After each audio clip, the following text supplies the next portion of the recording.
Imagine करो आप अपनी बाइक पर आराम से ऑफिस जा रहे हो, स्पीड नॉर्मल है, रास्ता क्लियर है, तभी अचानक बिना किसी इंडिकेटर के बिना पीछे देखे एक लाल नीले रंग के 3 पहिए वाला डब्बा तुम्हारे ठीक आगे यू टर्न मार देता है। आप ब्रेक मारते हो लेकिन तब तक बहुत देर हो चुकी होती है। पिछले साल प्रयागराज के न्यू यमुना ब्रिज पर एक 21 साल के लड़के आकाश सिंह के साथ बिल्कुल यही हुआ।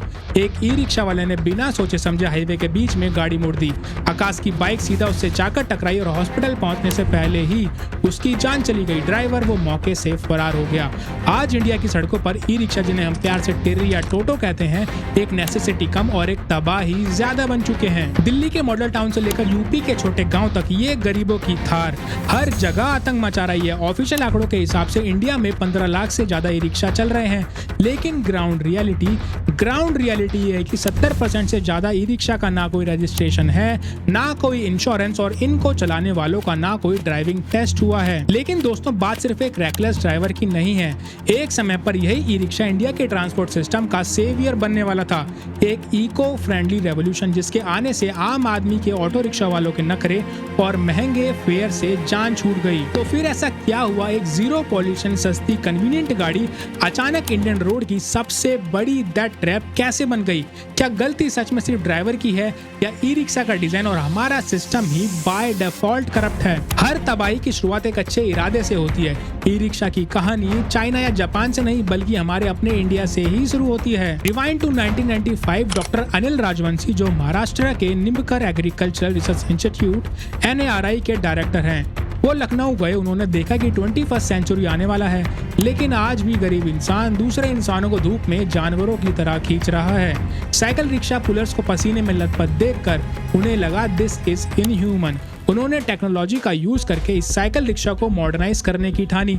5 साल की मेहनत के बाद साल 2000 में इंडिया का पहला ऑफिशियल ई रिक्शा प्रोटोटाइप पैदा हुआ, जिसका नाम था एलेक्सा। लेकिन उस टाइम इंडिया तैयार नहीं था। लेड एसिड बैटरीज बहुत भारी और महंगी थी और गवर्नमेंट की तरफ से कोई सब्सिडी नहीं थी। ये अच्छा आइडिया फाइल में दब कर रह गया। फास्ट फॉरवर्ड टू 2012, दिल्ली की सड़कों पर अचानक से सस्ते बैटरी वाले रिक्शा की बाढ़ आने लगी। पर ये एलेक्सा नहीं थे, ये थी Chinese CKD kits, completely knockdown kits. हुआ ये कि चाइना से सस्ते मोटर फ्रेम्स और लेड एसिड बैटरीज बॉक्स में पैक होकर आने लगे और इंडिया के लोकल मैकेनिक्स उन्हें ब्लॉक्स की तरह जोड़कर सड़कों पर उतारने लगे। इनका ना कोई सेफ्टी स्टैंडर्ड था, ना इनकी बॉडी क्रैश टेस्टेड थी। ये लिटरली सस्ते लोहे के डब्बे थे जिनमें टायर लगा दिए गए थे। लोगों को ये बहुत पसंद आए। 10 रुपए में मेट्रो तक ड्रॉप। ऑटो वालों को जो मोनोपोली था कि भैया वहां नहीं जाऊंगा, वो ई रिक्शा ने खत्म कर दिया। लास्ट माइल कनेक्टिविटी का इशू सॉल्व हो गया। लेकिन 2014 आते आते ये सिस्टम आउट ऑफ कंट्रोल हो गया।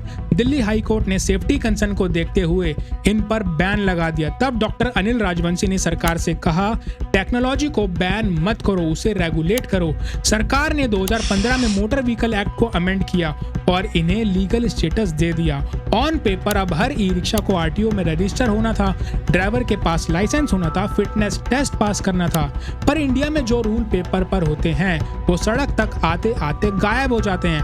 आज दिल्ली में ऑफिशियली लगभग 1,20,000 ई रिक्शा रजिस्टर्ड हैं, पर असलियत में सड़कों पर 5 से 6 लाख बिना किसी रेगुलेशन के दौड़ रहे हैं। और टियर 2, टियर 3 सिटीज का तो हाल ही मत पूछो। क्यों? क्योंकि प्रॉब्लम ई रिक्शा के आइडिया में नहीं, उसके डिजाइन और चलाने वालों के तरीके में है। आपने सोशल मीडिया पर ऐसी कई वीडियोस देखी होंगी जहां एक टिर्री थोड़ा सा शार्प टर्न लेती है और पत्तों की तरह पलट जाती है। ऐसा क्यों होता है? एक ई रिक्शा का डिजाइन किसी खड़ी हुई माचिस की डिब्बी जैसा है।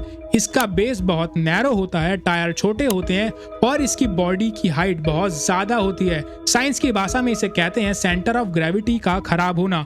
अगर माचिस की डिब्बी खड़ी है, उसको हल्का सा टच करो, वो गिर जाएगी। टिर्री के साथ भी बिल्कुल यही होता है। ऑफिशियल मोटर व्हीकल गाइडलाइन के हिसाब से एक ई रिक्शा में ड्राइवर के अलावा सिर्फ 4 पैसेंजर्स और मैक्सिमम 40 kg सामान अलाउड है। पर ग्राउंड रियलिटी, सुबह के टाइम कभी किसी स्कूल के बाहर देखना, एक ई रिक्शा के अंदर 10 से 12 बच्चे भेड़ बकरियों की तरह ठूसे होते हैं। ड्राइवर की सीट के बगल में 2 बच्चे, पीछे लोहे के डंडे पर लटके हुए 2 बच्चे। जब एक ऐसे टॉप हैवी नैरो गाड़ी में आप डबल से ज्यादा वजन डाल देते हो, उसका सेंटर ऑफ ग्रेविटी जमीन से ऊपर चला जाता है। वो व्हीकल हद से ज्यादा अनबैलेंस्ड बन जाता है। अब ड्राइवर को बस एक चीज करनी है, 25 की स्पीड पर एक शार्प कट मारना है या किसी गड्ढे पर स्पीड से गुजरना है और वो ई रिक्शा पलट जाएगा। और यहाँ आती है इसके सबसे जानलेवा खराबी, दी ओपन केस डिजाइन। एक स्कूल वैन में कम से कम डोर्स होते हैं, एक सॉलिड फ्रेम होता है, लेकिन ई रिक्शा पूरा खुला हुआ है। सीट बेल्ट का कोई कंसेप्ट नहीं है, एयर बैग सोचना भी मत। पिछले कुछ महीनों में भोपाल, नोएडा और अलीगढ़ से ऐसे दिल दहला देने वाली घटनाएं आई हैं जहां छोटे इन्फेंट जो अपनी मां की गोद में बैठे थे, ई रिक्शा पलटने से या किसी गाड़ी के टकराने से इम्पैक्ट की वजह से मां के हाथ से छिटक कर बाहर रोड पर गिर गए और उनकी ऑन द स्पॉट डेथ हो गई। एक मां की गोदी में ट्रैवल कर रहे बच्चों की एक लौती सीट बेल्ट होती है। दी हिंदू की रिपोर्ट्स के हिसाब से दिल्ली एनसीआर में ई रिक्शा एक्सीडेंट्स का ग्राफ डेंजरसली ऊपर जा रहा है। टाइम्स ऑफ इंडिया ने कवर किया है कि मॉडल टाउन में एक ई रिक्शा इलेक्ट्रिक कार से भिड़ा और एक इनोसेंट औरत की जान चली गई। और ऐसा होता क्यों है? क्योंकि ये ड्राइवर रोड्स नहीं, पैसा देखते हैं। अगर आप ई रिक्शा वालों का ड्राइविंग पैटर्न ऑब्जर्व करोगे तो आपको एक बीमारी दिखेगी। मैं इसे कहता हूँ दी सवारी रिफ्लेक्स। इन ड्राइवर की आंखें सामने रोड पर, स्पीड ब्रेकर पर या रियर व्यू मिरर में पीछे आती फास्ट गाड़ियों पर नहीं होती। इनकी आंखें फुटपाथ पर खड़े सवारियों पर होती है। उन्हें 10 रुपए का नोट दिखता है और उनका हाथ ऑटोमेटिकली बिना देखे गाड़ी को लेफ्ट या राइट मोड़ देता है, जिससे पीछे आने वाली गाड़ियां कंट्रोल नहीं कर पाती। लेकिन हम इन ड्राइवर को पूरी तरह ब्लेम नहीं कर सकते। प्रॉब्लम इस सिस्टम में है जिसमें उन्हें डाला गया है।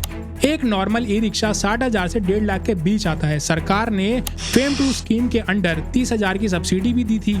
मतलब आजकल जितने में एक नया आईफोन आता है उतने में आपको धंधा मिल रहा है।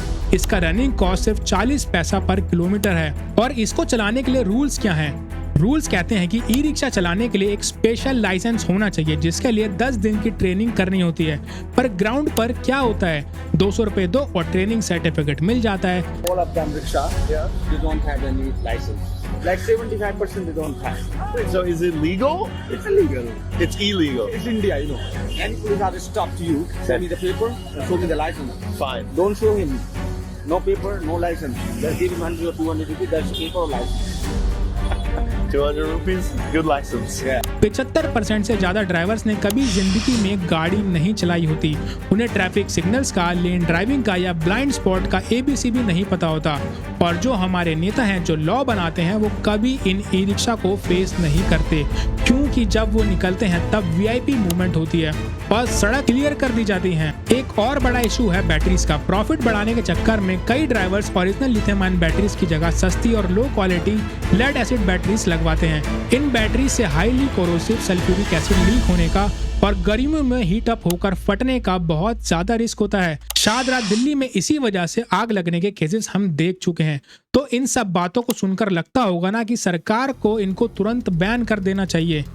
यही तो कैच है दोस्तों। ट्विटर पर बैठकर बोल देना कि बैन ई रिक्शा बहुत आसान लगता है, लेकिन ग्राउंड रियलिटी उतनी ही कॉम्प्लेक्स है। मैं पर्सनली मानता हूं कि इन्हें बैन करना लेजी गवर्नेंस मतलब आलसी सरकार की निशानी है।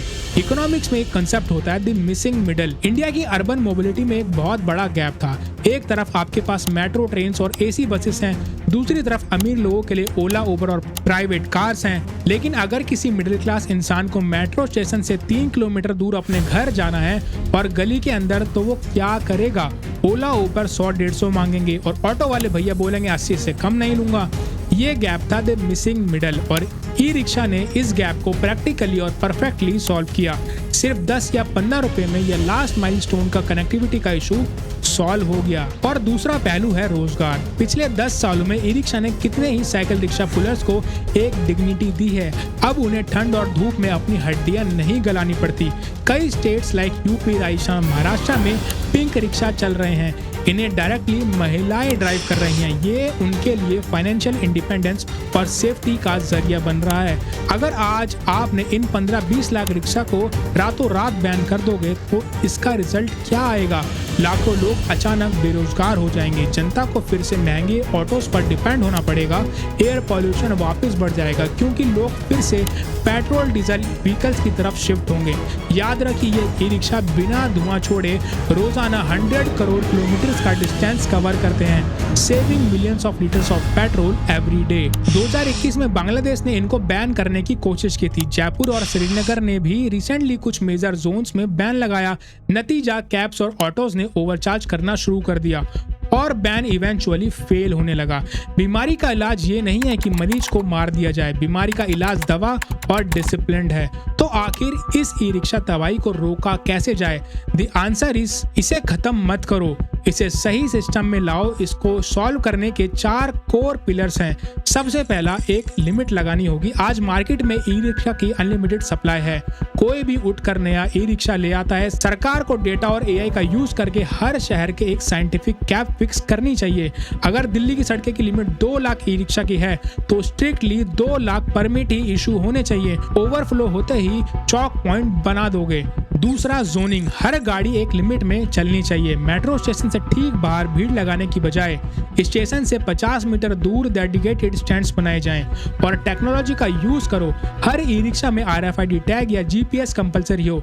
अगर कोई टिर्री अपने ग्रीन जोन से निकलकर किसी बड़े फ्लाईओवर हाईवे पर जाती है तो सिस्टम एल्गोरिथम के थ्रू डायरेक्ट ड्राइवर के फोन पर ऑटोमेटिकली चालान कट जाना चाहिए। इससे करप्शन और रिश्वतखोरी भी जीरो हो जाएगी। तीसरा, इनका डिजाइन बदलना ही होगा। नए सेफ्टी लॉ लाने होंगे।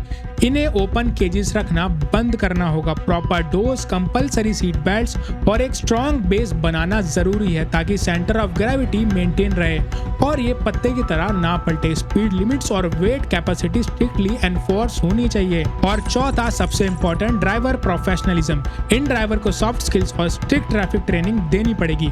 उन्हें प्रोफेशनल यूनिफॉर्म दो, डिग्निटी ब्रिंगिंग डिसिप्लिन। जब एक इंसान को उसके काम के लिए इज्जत और ऑफिशियल पहचान मिलती है तो वो ऑटोमेटिकली ज्यादा ईमानदारी से काम करता है। दोस्तों, ये वीडियो सिर्फ एक गाड़ी की कमियां निकालने के बारे में नहीं था। ये वीडियो इंडिया के उस माइंडसेट के बारे में है जहां हम जुगाड़ को फाइनल सॉल्यूशन मान लेते हैं। इंडिया एक बहुत तेजी से ग्रो करती हुई डेवलपिंग इकोनॉमी है। हमने जुगाड़ से अपने रिसोर्सेज कम होने के बावजूद बड़े बड़े काम किए हैं, लेकिन एक डेवलपिंग नेशन से एक डेवलप्ड नेशन बनने के लिए हमें अपने जुगाड़ और सिस्टम और स्टैंडर्डाइजेशन में कन्वर्ट करना ही होगा। और as a citizen, as a parents, as a commuter, आपकी भी जिम्मेदारी बनती है। आज के बाद जब आप ई रिक्शा में बैठो और देखो कि उसमें आगे 2 लोग लटके हैं, पीछे 4 लोग ठूसे हुए हैं, तो उसमें बैठने से मना कर देना। अगर ड्राइवर नशे में है या बहुत रेकलेस कट मार रहा है तो चुपचाप मत बैठना, आवाज उठाना। आपकी जान और आपके बच्चों की सेफ्टी उन 50 रुपए या 5 मिनट के टाइम से बहुत ज्यादा कीमती है। आप उस ओवरलोडेड गाड़ी में बैठकर बचने की कोशिश कर रहे हो। डिमांड बेटर सेफ्टी स्टैंडर्ड्स, क्योंकि चेंज आने तक अपना ख्याल आपको खुद ही रखना पड़ेगा। जय हिंद।